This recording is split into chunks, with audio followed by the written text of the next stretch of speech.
Welcome to Pristine Smiles. Today we are dealing with the part 2 of evidence-based dentistry. The link to part 1 is given below. If you haven't subscribed yet, don't forget to subscribe. So let's begin. How to practice evidence-based dentistry. A dentist faces many situations which demand evidence-based practice. Like say someone may be interested in knowing if using electric toothbrush is better than a manual toothbrush. Or say you've heard about a new treatment for a particular clinical situation and you want to find out more about it. So, what are the skills and abilities needed? First, you need to convert information, needs, and problems into clinical questions so that they can be answered. Then, you need to conduct a computerized search with maximum efficiency to find the best evidence with which you can answer the question. Next, you need to critically appraise this evidence for its validity and usefulness, whether it is actually useful in clinical practice. Then you need to apply the results of the appraisal or evidence in clinical practice. And lastly, evaluate the process and performance. Let's consider all of these individually now. Asking good questions. Now, this is a very difficult skill to learn, but it is the most important for evidence-based practice. Now, the process always begins with the patient's problem. A question has 4 parts. P, which stands for the patient problem or population. I is the intervention. C for comparison, and O the outcome. Together it is referred as PICO. So for a patient with a problem P, will intervention I as compared to C increase, decrease, or provide better in doing dash or whatever the outcome you want? Let's check some examples. Say an aged patient with arthritis comes to your clinic and he is facing difficulty in brushing. So he wants to know if electric toothbrush will be a better option for him compared to a manual toothbrush. So if you see, his problem is that he is not able to maintain his oral hygiene well. In this case, we have 2 options in brushing, that is the manual and electric toothbrush. So we need to compare the electric and the manual toothbrush and find out which is more effective, which can provide him better cleaning and which is more comfortable for use. Now this can raise another question. If the electric toothbrush say is more effective, then again in electric toothbrush there are so many brands. So which one of them is better than the other? Then there's another example given in Carranza.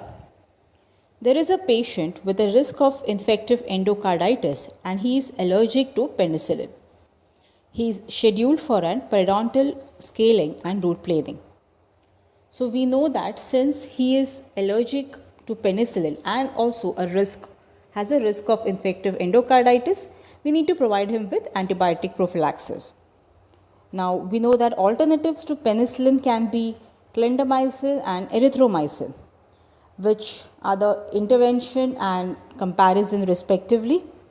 The outcome will be to find out which of these two provides a better antibiotic prophylaxis in terms of safety, better absorption, and more sustained serum levels.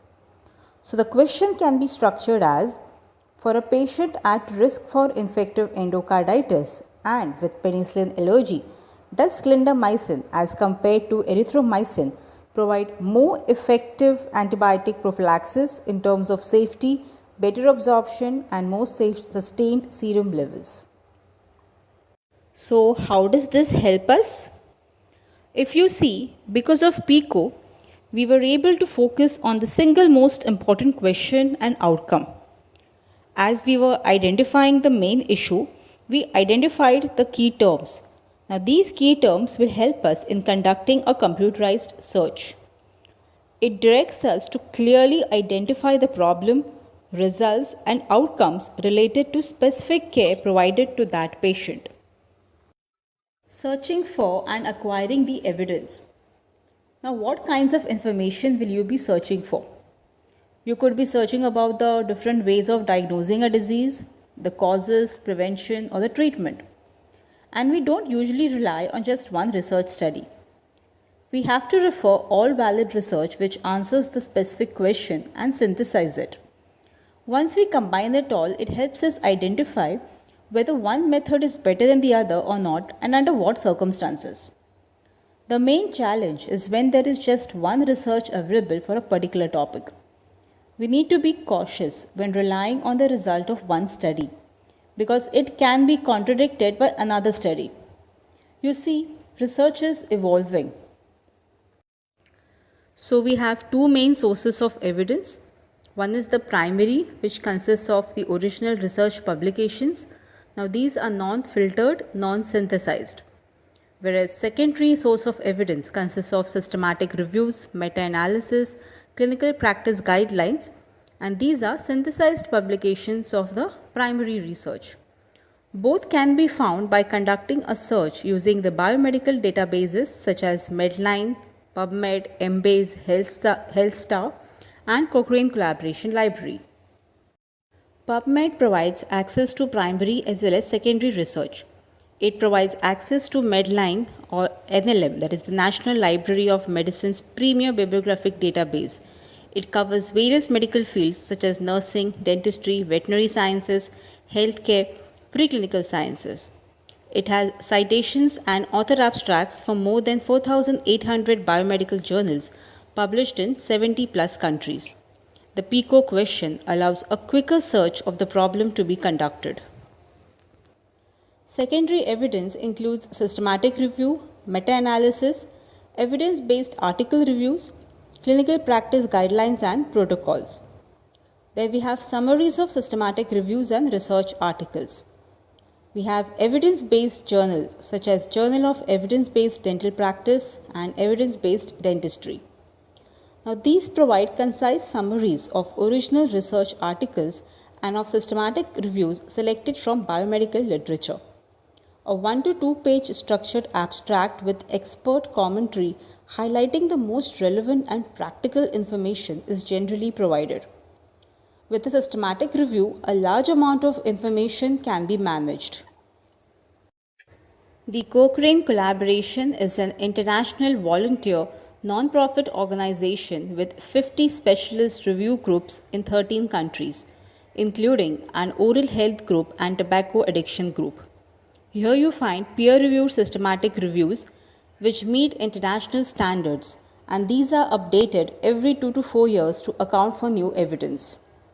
The results are stored in Cochrane Library databases, one of which is the Cochrane Database of Systematic Reviews, COCH. It provides free access to abstracts of full systematic reviews. Clinical practice guidelines and protocols. As defined by the Institute of Medicine, these are systematically developed statements to assist the practitioner and patient decisions about appropriate health care for specific clinical circumstances. Depending on the scientific evidence available, guidelines are set for a particular intervention, which means that if a situation A is present, a particular protocol should be followed. If situation B is present, then there is another set of protocol to be followed. Although not identified as guidelines, AAP has position papers, statements, and parameters of care which regularly monitors treatments, products, and concepts to ensure that even though these have been evaluated once, they are still the best available or useful as originally envisioned.